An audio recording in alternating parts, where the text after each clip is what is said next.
April 30th, 1945. Berlin is a graveyard of smoke and rubble. Soviet forces are 2 blocks from Hitler's bunker. In the chaos, a German colonel named Heinrich Müller walks out of the Reich Chancellery and vanishes. For 80 years, his disappearance remained one of World War II's most enduring mysteries. Then, in 2024, a demolition crew in northern Argentina broke through a concrete wall and found something that would rewrite everything we thought we knew about Nazi escape routes. What they discovered wasn't just a hiding place. It was proof that the Third Reich's final chapter was written thousands of miles from where anyone had been looking. The compound sat on 47 acres of dense forest, 3 hours northwest of Buenos Aires. Local residents had always assumed it was an abandoned cattle ranch, nothing more. The main structure, a sprawling single-story building with walls 3 feet thick, had been empty since the late 1990s. When the Argentine government sold the land to developers in early 2024, nobody expected what the excavation would reveal. The demolition crew hit the wall on April 12th. Standard procedure. Except this wall sounded different when struck. Hollow. The foreman, Carlos Vega, made the call to investigate further. What they found behind that wall was a room, not a storage closet or forgotten space. A fully furnished chamber sealed off from the rest of the structure, preserved like a time capsule. Inside sat a desk, a chair, bookshelves lined with German texts from the 1940s, and in the corner, partially concealed by a collapsed section of ceiling, human remains. The skeleton was still clothed. Fragments of a German military uniform clung to the bones. On the desk lay documents, letters written in German, and a leather-bound journal. But it was the item found in the jacket pocket that stopped everyone cold. An SS identification card bearing the name Heinrich Müller, along with a photograph that matched known wartime images of the colonel. Forensic teams arrived within 48 hours. Initial DNA analysis would take weeks, but the physical evidence was already compelling. The bone structure matched Müller's recorded height and build. Dental records, though incomplete, showed similarities to existing German military medical files. The handwriting in the journal matched samples from Müller's authenticated wartime correspondence. This wasn't some elaborate hoax. Someone had lived in this sealed room, and whoever it was had gone to extraordinary lengths to preserve their identity while simultaneously hiding from the world. Heinrich Müller wasn't a household name like Mengele or Eichmann, but within German military intelligence, he was legendary. Born in Munich in 1901, Müller rose through the ranks of the Abwehr, Germany's military intelligence service, specializing in counterintelligence operations against the Soviet Union. By 1943, he held the rank of Oberst, colonel, and ran networks across Eastern Europe. His expertise wasn't battlefield command, it was information. Müller knew things. Troop movements, resistance networks, partisan operations, and most critically, he knew people who could be trusted, who could be bought, and who needed to disappear. That knowledge made him valuable. Dangerous, too. As the war turned against Germany, Müller's role shifted. He began coordinating what historians would later call rat lines, escape routes designed to smuggle high-value Nazi officials out of Europe if the Reich collapsed. The most famous route, organized by a network of sympathetic clergy and fascist supporters, ran from Germany through Italy to South America. Müller didn't just help plan these routes, he used them. His last confirmed sighting was April 30th, 1945, the same day Hitler died. Multiple witnesses placed Müller at the Reich Chancellery that morning. By evening, he was gone. Soviet forces swept through the building hours later and found no trace. For decades, intelligence agencies assumed he'd died in the rubble or been captured and executed by the Soviets. Some theorized he'd defected. Others believed he'd escaped to South America, though no evidence ever surfaced. Until now. The journal found on that desk in Argentina filled in the gaps. Written in meticulous German script, it documented Muller's final days in Berlin and his journey across the Atlantic. The entries began on May 1st, 1945. The Führer is dead. The Reich is finished. I have no illusions about what awaits those of us who remain. Surrender means trial. Trial means execution. I have prepared for this possibility. Muller described leaving Berlin on foot, traveling southwest through the Soviet lines, using forged papers that identified him as a low-ranking Wehrmacht private. He reached Bavaria within 2 weeks, moving mostly at night, sleeping in abandoned barns and bombed-out villages.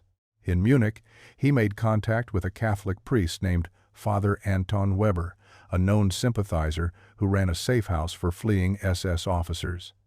The journal detailed Muller's time in hiding with clinical precision. June through August 1945 were spent in a monastery outside Innsbruck. Father Weber arranged false documentation, a new identity as Klaus Hartmann, a civilian engineer from Hamburg. In September, Muller moved to Genoa, Italy, where he boarded a freighter bound for Buenos Aires. The ship's manifest listed him as part of a group of displaced persons seeking asylum in Argentina. Nobody questioned it. Thousands of Europeans were flooding into South America during those months, refugees from a shattered continent.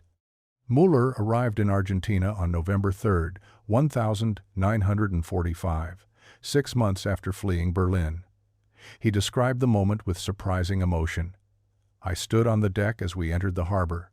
The city stretched before me, vast and indifferent. I realized then that I would never return to Germany. This land would be my grave. For the first 5 years, Muller lived in Buenos Aires under his false identity.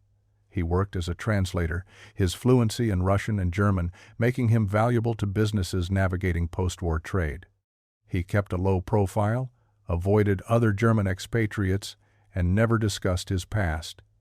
But he wasn't idle. The journal revealed that Muller spent those years quietly accumulating money and making connections with Argentine officials sympathetic to former Nazis. By 1950, he had enough resources to disappear again, this time into the countryside. That's when he purchased the land where the compound would be built. The construction took 3 years. Muller hired local workers but supervised everything personally. The design was deliberate. Thick walls, minimal windows, a layout that allowed one person to live completely self-sufficiently. The sealed room where his body was found wasn't part of the original structure. According to the journal, Muller added it in 1968 after learning that Israeli intelligence had captured Adolf Eichmann in Buenos Aires. "They are still hunting us," he wrote. "I must prepare for the possibility of discovery." The room became his final refuge, a space he could seal from the inside if authorities ever came. It had its own ventilation system, food storage, and a chemical toilet. Muller could survive in there for weeks, if necessary. But the journal's final entries suggested he never expected to use it the way he did. In March 1979, Muller wrote about declining health, chronic pain, difficulty breathing, weight loss. He refused to see doctors, terrified that medical records might expose his identity. By June, he could barely leave the compound. "I am dying," he wrote on June 14th. "There will be no hospital, no priest, no witnesses. I will end where I chose to hide." The final entry was dated June 22, 1979. "I sealed the door today. I do not have the strength to open it again. Perhaps this is fitting. I escaped justice for 34 years. Now, justice is irrelevant. There is only the silence." Forensic analysis confirmed the timeline. The remains showed signs of advanced illness, likely cancer. Estimated time of death, late June or early July 1979. Muller had locked himself in that room and died alone, surrounded by the documents and artifacts of a life spent running. The compound remained abandoned for years afterward. Locals occasionally noticed the property but never investigated. The sealed room stayed hidden until that demolition crew broke through in 2024, revealing a secret that had waited 45 years to be discovered. The initial revelation sparked immediate international attention. Historians, journalists, and Nazi hunters descended on the site. The Argentine government launched a full investigation, cataloging every document, every artifact, every piece of evidence found in the compound. What emerged was more than just proof of Muller's escape. It was a window into an entire network that had operated in plain sight for decades. The documents revealed names, locations, and methods. Other officers who'd escaped, sympathizers who'd helped them, and most disturbingly, the infrastructure that had allowed them to live comfortably while the world assumed they were dead or captured. But questions remained. How extensive was this network? Who else had escaped? And most critically, what else was hidden in Argentina's countryside, waiting to be found? The answers would prove even more shocking than Muller's skeleton. The network extended further than anyone anticipated. Within weeks of discovering Muller's compound, Argentine authorities identified 17 similar properties scattered across the country's remote regions. Not all belonged to Nazi fugitives, but enough did to confirm what historians had long suspected. South America hadn't just sheltered a few escaping officers, it had become home to an organized community of them. Dr. Helena Vargas led the historical commission tasked with investigating the network. A professor of 20th century European history at the University of Buenos Aires, she'd spent her career studying fascist movements in Latin America. But even she wasn't prepared for the scope of what they uncovered. "We knew about Eichmann, about Mengele," she explained during a press conference in October 2024. What we didn't understand was the infrastructure. These men didn't just hide, they thrived. The documents from Muller's compound provided the roadmap. His meticulous record-keeping revealed a support system that operated across 3 countries. Argentina, Paraguay, and Brazil formed what the fugitives called the Southern Triangle. Safe houses, sympathetic officials, employment opportunities, even social gatherings. They'd created a shadow society. One document proved particularly valuable, a ledger dating from 1952 to 1961, listing names, locations, and financial transactions. Muller had apparently served as a kind of accountant for the network, tracking who contributed what and who needed assistance. The entries were coded, but Argentine intelligence broke the cipher within days. What they found was staggering. Over 60 individuals identified by their SS ranks and pseudonyms, monthly financial contributions ranging from a few hundred to several thousand pesos. Notations about property purchases, business investments, and legal protections. The network hadn't just survived, it had prospered. Take Walter Hoffmann, listed in the ledger as W.H. Sturmbannführer, Cordoba region.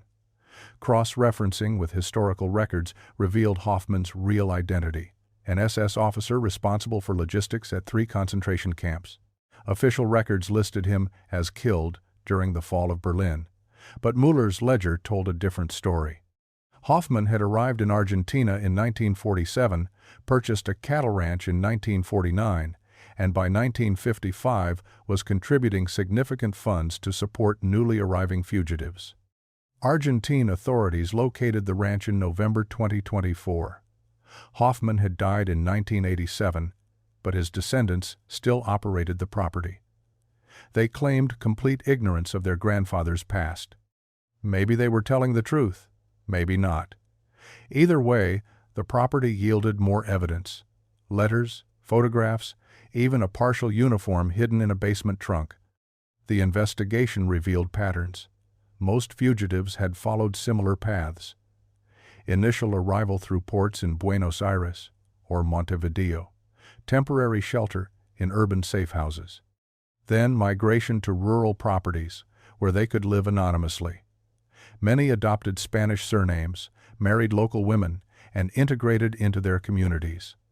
Some even held positions of minor authority. Town councilmen, business owners, respected landowners, how had they managed it? The answer lay in Argentina's political climate during the 1940s and 50s. President Juan Perón's government actively welcomed European immigrants, asking few questions about their backgrounds. Some historians argue Perón sympathized with fascist ideology. Others contend he simply wanted European expertise to modernize Argentina's economy. Whatever his motivations, the policy created opportunities for men like Müller to disappear. But the network required more than just favorable government policy. It needed coordination, resources, and above all, secrecy. That's where the really disturbing discoveries came in.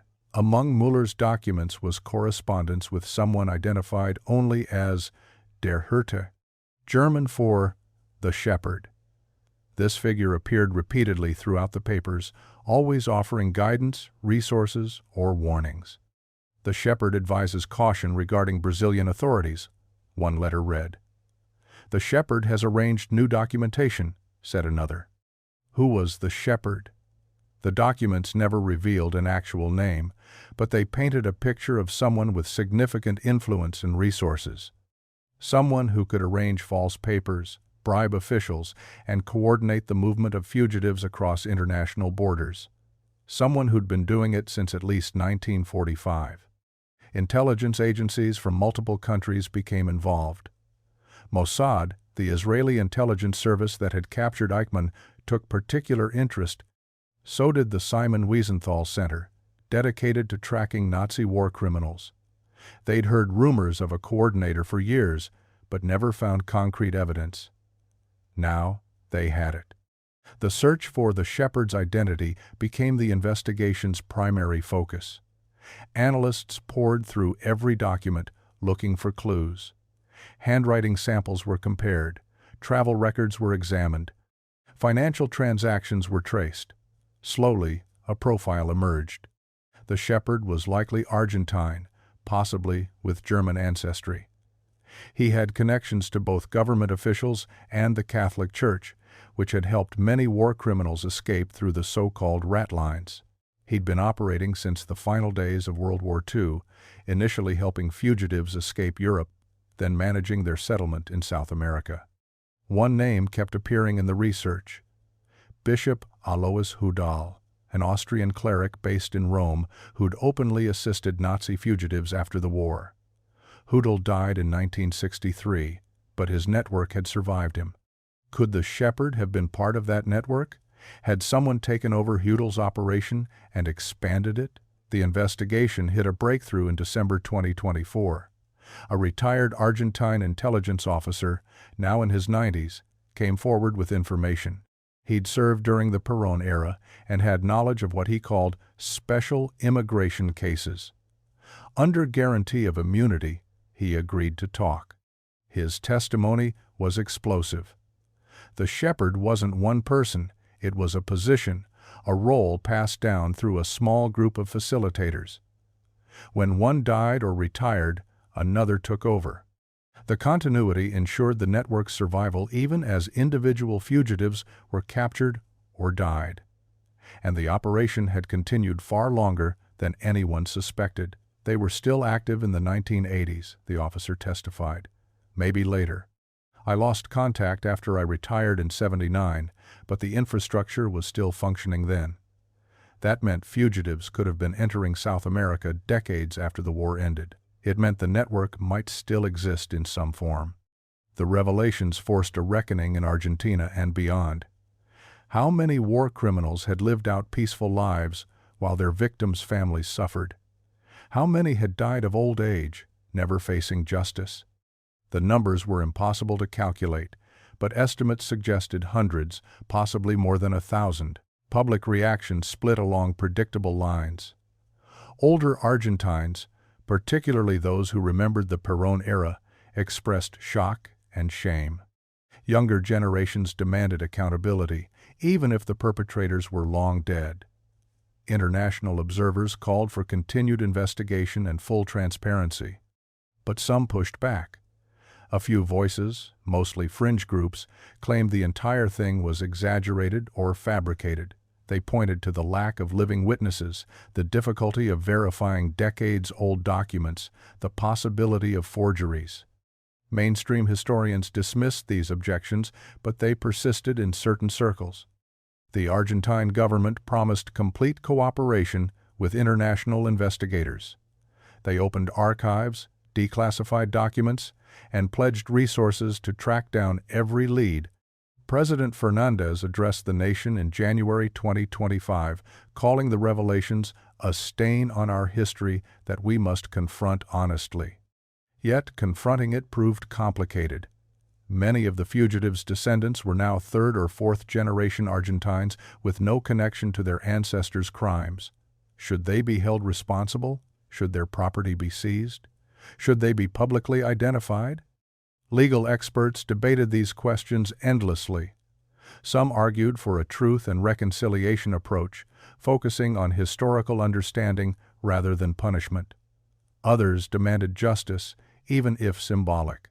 The discussions revealed deeper tensions about national identity, historical memory, and collective responsibility. Meanwhile, the search continued. Every property identified in Muller's ledger was investigated. Every name was researched, every lead was followed. And with each discovery, the picture of the network became clearer and more disturbing. Because it wasn't just about fugitives anymore. The documents revealed collaboration that extended into the highest levels of South American society.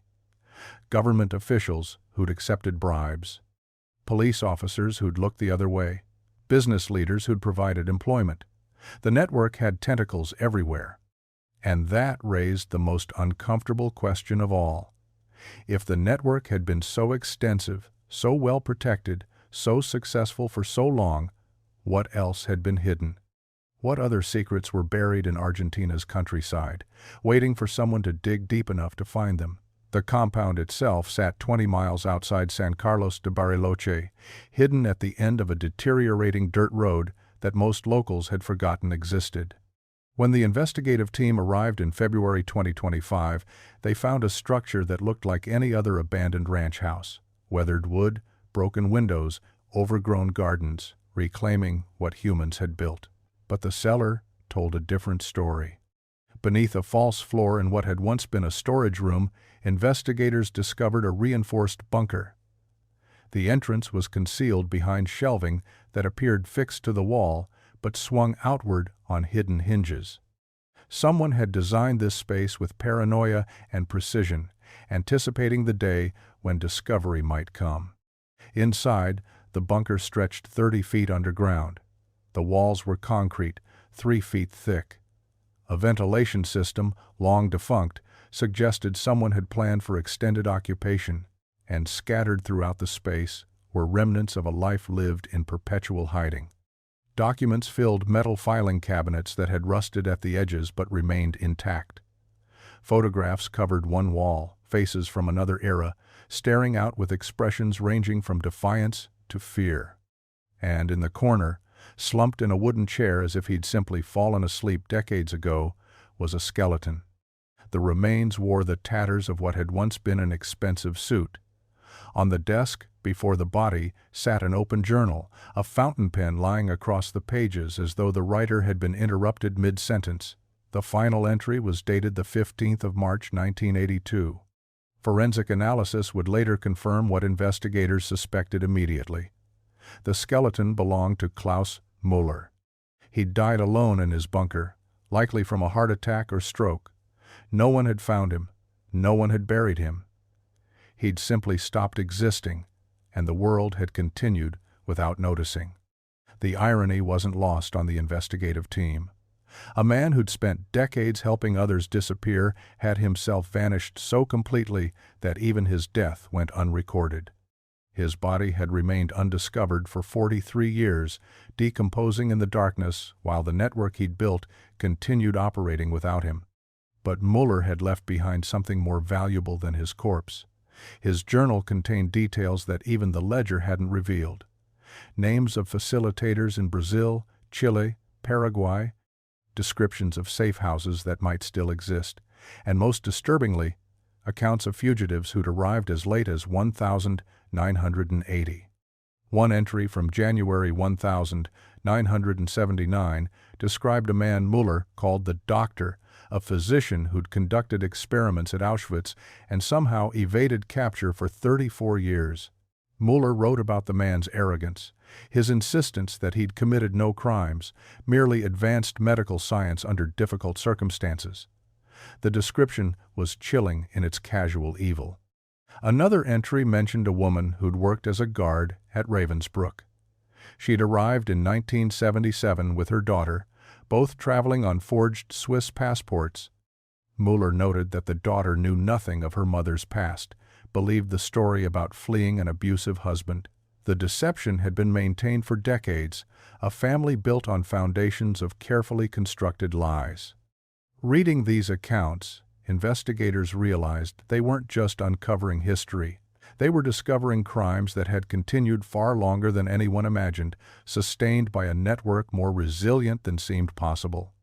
The bunker yielded other secrets. Behind a false wall, investigators found currency from a dozen countries, all dated between 1960 and 1980. Müller had clearly been paid well for his services. There were also passports, hundreds of them, some blank, others filled out with names and photographs but never used. Each one represented a potential escape, an identity waiting to be assumed. And there were letters, boxes of them, carefully organized by year. Correspondence between Müller and his clients, written in coded language but transparent in meaning.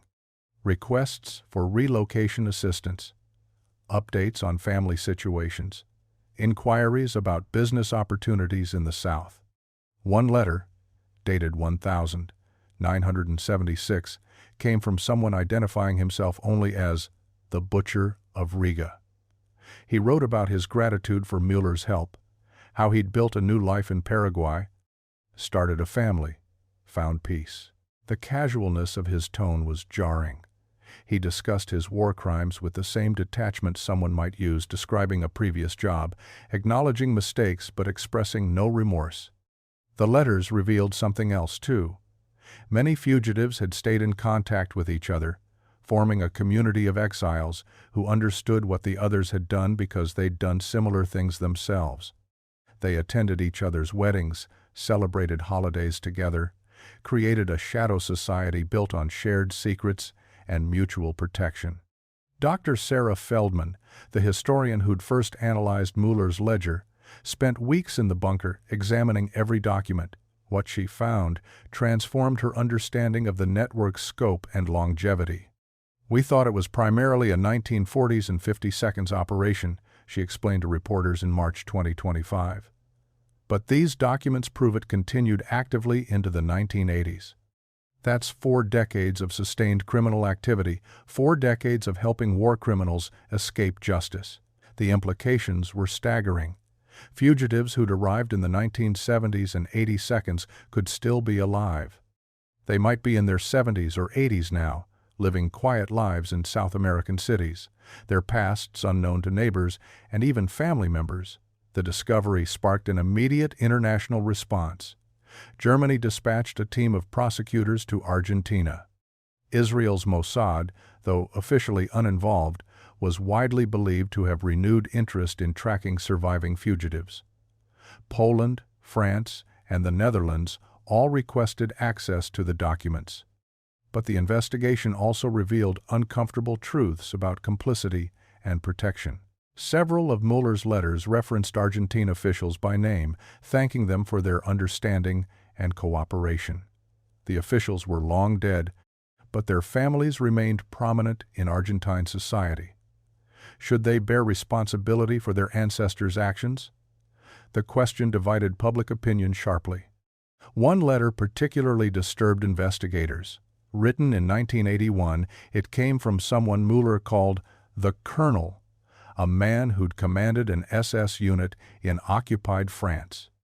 The colonel wrote about his son, who was studying law at the University of Buenos Aires, completely unaware of his father's past. "He believes I was a simple Wehrmacht officer," the colonel wrote. "I pray he never learns the truth." That son would now be in his 60s. Did he know? Had he discovered his father's secret? Or had he lived his entire life believing a carefully constructed fiction? The bunker investigation also uncovered evidence of internal conflicts within the fugitive community. Several letters referenced disputes, accusations that some members were becoming careless, drawing attention through lavish spending or loose talk.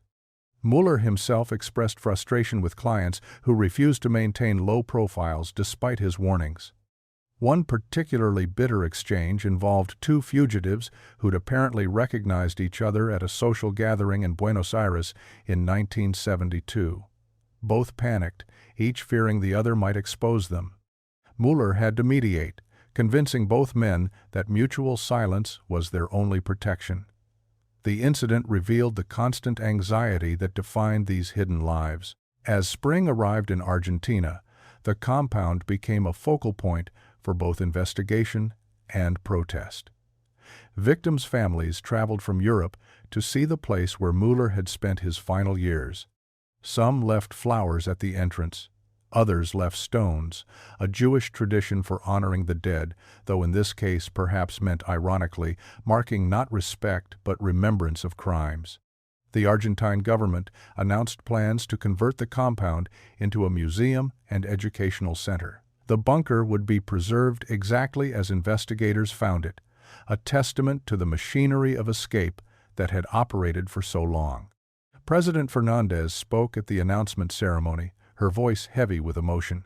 "We cannot change what happened here," she said, "but we can ensure it's remembered honestly. This place represents our failure as a nation to confront evil when it sought refuge among us. That failure must be acknowledged." Yet, even as the museum plans moved forward, the investigation continued expanding. Because Mueller's documents had revealed something that kept investigators working late into the night, poring over maps and property records. The compound outside Bariloche wasn't the only one. References in Mueller's journal suggested at least 3 other similar facilities scattered across Argentina and neighboring countries. Places where fugitives could hide if they felt threatened, bunkers stocked with supplies and escape routes. Finding these locations became the investigation's new focus. Teams were dispatched to the most promising coordinates. The first site, near the Chilean border, turned out to be abandoned ruins from an old mining operation. Nothing sinister, just decay.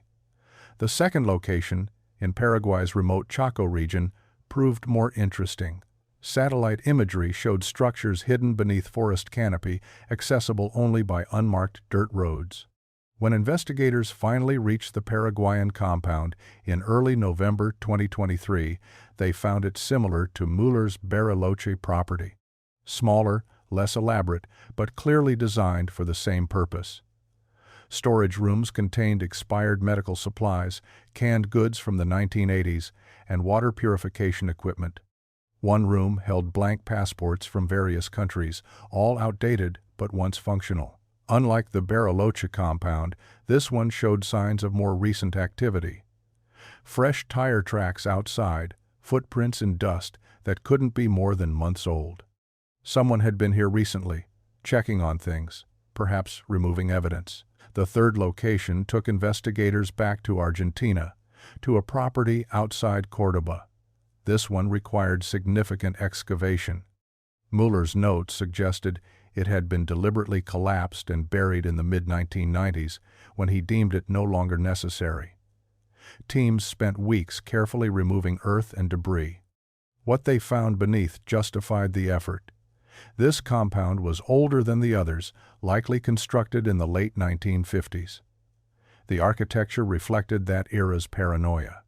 Multiple escape tunnels, reinforced walls, even a primitive air filtration system. Someone had anticipated the possibility of siege. Documents recovered from waterproof containers told stories of fugitives who'd used this facility. Names, dates, occasional photographs. One file contained a complete identity package for a man who'd entered Argentina in 1951 and successfully disappeared into Brazilian society by 1953. His file was marked "Resolved Successfully" in Mueller's precise handwriting. But it was another discovery at the Cordoba site that shocked investigators most. In a sealed chamber at the compound's deepest level, they found human remains. A skeleton, carefully laid out, hands folded across the chest. Beside it, a leather briefcase containing documents and a handwritten note. DNA analysis confirmed what the documents suggested. These were Klaus Mueller's remains. The note explained everything. Dated August 2019, just weeks after his presumed death, it was addressed to no one in particular, perhaps to history itself. "I have lived too long," Mueller wrote. "The world I helped create after the war is gone. My clients are dead or dying. The networks have dissolved. I am obsolete, a relic of conflicts most people don't remember." He described his decision methodically. The staged death in Bariloche had been exactly that, staged. He'd arranged it carefully, knowing investigators would eventually find the compound. The body, identified as his, belonged to a homeless man he'd paid months earlier, someone with no family, no one who'd miss him. Mueller had wanted to die on his own terms, in a place that represented his life's work. He'd traveled to the Cordoba compound, the oldest of his facilities, the first one he'd helped construct. There, he'd taken poison, methodical to the end. "I feel no guilt," the note continued. "I provided a service. My clients paid well. Whether they deserved my help is not for me to judge.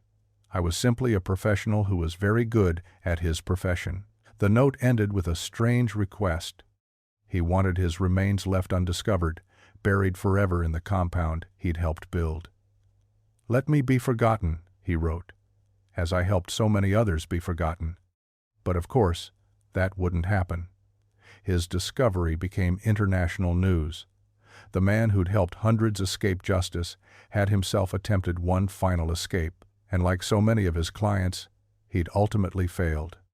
The question of what to do with his remains sparked debate. Some argued for burial in an unmarked grave, giving him the anonymity he'd craved. Others insisted on a more public disposition, perhaps cremation with ashes scattered at sea. No monument, no marker, nothing to commemorate his existence. In the end, Argentine authorities chose a middle path. Mueller was cremated, and his ashes were indeed scattered at sea. But the ceremony was documented, photographed, witnessed. No mystery, no legend, just the final disposal of a man who'd profited from evil. His personal effects were divided between museums and research institutions. The briefcase and its contents went to the Simon Wiesenthal Center. The note was published in full, translated into multiple languages. Let people see his words, his lack of remorse. Let that be his legacy. Back at the Bariloche compound, now officially designated as a memorial site, workers prepared for its opening to the public. The bunker would remain exactly as found. Mueller's office, his files, his meticulous records, all preserved as evidence of how systematically evil had been protected. Sarah Martinez's name appeared in those records, though not in the way anyone expected. Investigators found a letter Mueller had received in 1997 from a woman claiming to be searching for her grandfather, a German engineer who'd immigrated to Argentina in 1949. The woman had hired a genealogist who'd somehow connected her grandfather to Mueller's network. Mueller's response was polite but firm. He claimed no knowledge of the engineer, suggested the genealogist was mistaken, and wished the woman well in her search. But his private notes told a different story. The engineer had indeed been his client. Mueller had simply lied, protecting his network even decades later. That woman turned out to be Sarah's mother, who died in 2015, never knowing the truth about her family history. Sarah learned of this connection through news reports about the documents. Her grandfather, the man whose stories had shaped her childhood, had likely been a fugitive. The revelation devastated her. She'd spent years investigating Mueller, never knowing her own family was part of the story. In interviews, she spoke honestly about the complicated grief this knowledge brought. How do you reconcile love for a grandfather with evidence of his possible crimes? I'll never know for certain what he did, Sarah told reporters. The records are incomplete. But I can't pretend anymore that his past was innocent. That's something I have to live with. Her honesty resonated with others in similar situations. Families across South America began confronting their own hidden histories. How many other grandparents, great-grandparents, beloved family members had secrets buried in Mueller's files? Support groups formed for descendants of suspected fugitives. These people hadn't committed crimes themselves, but they carried the weight of family secrets. Some changed their names. Others became advocates for transparency and remembrance. The memorial site opened in March 2024. Thousands attended the ceremony, including elderly survivors of concentration camps, their children, their grandchildren. Also present were descendants of fugitives standing together with victims' families in a complicated unity. President Fernandez spoke again, her message focused on future rather than past. "We cannot undo what happened here," she said, "but we can ensure that every generation learns why it mattered, why it still matters." Inside the compound, visitors walked through rooms where evil had been protected. They saw Mueller's orderly files, his careful notes, the machinery of escape he'd perfected. Educational displays provided context. Who were these fugitives? What had they done? Why had Argentina sheltered them? The answers weren't simple. Politics, ideology, corruption, simple greed. All had played roles in allowing Mueller's network to function for so long, understanding that complexity was essential to preventing its recurrence. As visitors descended into the bunker, they encountered Mueller's final note displayed behind protective glass. His words, cold and unapologetic, served as reminder that some people never feel remorse. That evil doesn't always announce itself dramatically. Sometimes it's methodical, professional, even polite. The investigation officially concluded in June 2024. Final reports ran thousands of pages, documenting every fugitive identified, every property discovered, every connection traced. Some cases remained open, fugitives who'd died decades earlier, but whose crimes still demanded acknowledgement. For Sarah Martinez, the conclusion brought mixed emotions. Her documentary about Mueller and his network aired to critical acclaim, but she struggled with her family's connection to the story. Eventually, she decided to include it in a follow-up project examining how descendants of both victims and perpetrators navigate inherited trauma. On a quiet evening in November 2024, Sarah returned to Bariloche one final time. She stood outside the memorial compound as the sun set over the mountains, those same peaks that had hidden so many secrets for so long. She thought about Mueller, about her grandfather, about all the lives touched by what happened here. No simple conclusions, no clean endings. Just the ongoing work of remembrance, of honesty, of refusing to let history disappear into comfortable myths. Tomorrow, she'd fly home and begin her next project. But tonight, she simply stood there, bearing witness to a story that was finally fully told. The memorial site stands today as testament to uncomfortable truths. Visitors walk the same halls where Mueller coordinated escapes, where he meticulously documented every transaction, every favor owed, every life redirected away from justice. The bunker remains exactly as investigators found it. His skeleton, removed for analysis and cremation, left behind an outline in the dust. That empty space speaks louder than any monument could. What makes this story so disturbing isn't just what Mueller did. It's how long he succeeded. 43 years he operated his network, helping hundreds vanish while their victims' families searched desperately for answers. He died of natural causes in that bunker, never facing consequences, never acknowledging the harm his efficiency enabled. The documents he left behind continue revealing names. Some fugitives are long dead, others might still be alive. elderly men and women living quiet lives built on foundations of carefully maintained lies. International investigators still follow leads, though time works against them now. Every passing year means fewer witnesses, fading memories, closed cases that will never see resolution. For descendants of fugitives, the revelations brought shame and confusion. Many had loved grandparents who'd told stories of wartime hardship, of narrow escapes, of building new lives in South America. Now they wonder which parts were true, which parts were cover stories, whether the people they knew were who they claimed to be. The network's success relied on silence. Mueller understood that better than anyone. Keep records minimal. Use codes. Trust no one completely. Maintain multiple escape routes. His paranoia served him well for decades.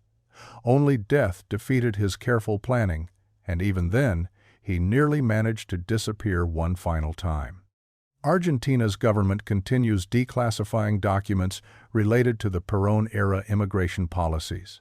Each release brings new revelations about how extensively officials cooperated with fugitive networks. Some families of those officials have issued apologies. Others remain silent, neither confirming nor denying their ancestors' involvement. The shepherd's identity was never definitively established. Evidence suggests multiple people filled that role over the decades, each maintaining the network's infrastructure as previous coordinators died or retired. The last suspected shepherd was tracked to Uruguay in 2022, but died before investigators could question him. His files, if they existed, were never found. Mueller's skeleton told its own story. Forensic analysis revealed he'd suffered from multiple health conditions in his final years. Cancer, heart disease, arthritis. He'd lived to 78, longer than most of his clients, longer than any of their victims who died in camps he'd helped staff escape justice. That inequity haunts everyone who studies this case. The compound itself draws thousands of visitors annually. School groups tour the facilities, learning about this dark chapter. Survivors and their descendants come to bear witness, to stand in the place where their families' murderers found sanctuary. The experience is deliberately uncomfortable. It should be. Because Mueller's network succeeded not through violence or dramatic action, but through bureaucratic efficiency. Forms filled correctly, bribes paid promptly, identities constructed carefully. Evil protected by paperwork, by connections, by people willing to look away for the right price. That's perhaps the most important lesson from this entire investigation. Atrocities don't just happen. They're enabled by officials who accept bribes, by communities that don't ask questions, by systems that value order over justice. Mueller understood those weaknesses and exploited them masterfully. His final note, displayed at the memorial, ends with words that still provoke debate. I was simply a professional who was very good at his profession. No remorse, no acknowledgement of harm. Just professional pride in work efficiently done. That cold detachment reveals more about evil's nature than any confession could. The investigation changed how historians view the post-war period. The narrative had been that Nazi fugitives lived desperate, hunted lives, always looking over their shoulders. Mueller's documents proved otherwise. Many lived comfortably, even prosperously. They attended social gatherings, raised families, grew old, surrounded by communities that either didn't know or didn't care about their pasts. That realization forces harder questions. How many other networks existed? How many still exist in different forms, protecting different criminals? What systems today allow evil to hide behind respectability? These aren't historical questions. They're contemporary ones. Because the mechanisms that protected Mueller's clients, bureaucratic indifference, financial incentives, willful ignorance, operate in every era. Only the specifics change. Standing in that bunker today, visitors see where Klaus Mueller spent his final moments. The chair where his body was found, the desk with his journal, the filing cabinets full of carefully maintained lies. It's a classroom without a teacher, a lecture delivered through absence and silence. The skeleton is gone, cremated and scattered. but the space remains, a negative impression of a life spent enabling evil. That emptiness might be the most fitting memorial possible for a man who helped hundreds disappear. He got his wish in the end. No grave, no marker, nothing to commemorate his existence. Just the evidence of what he did, preserved for future generations to study and, hopefully, learn from. This story was brutal, but this story on the right-hand side is even more insane.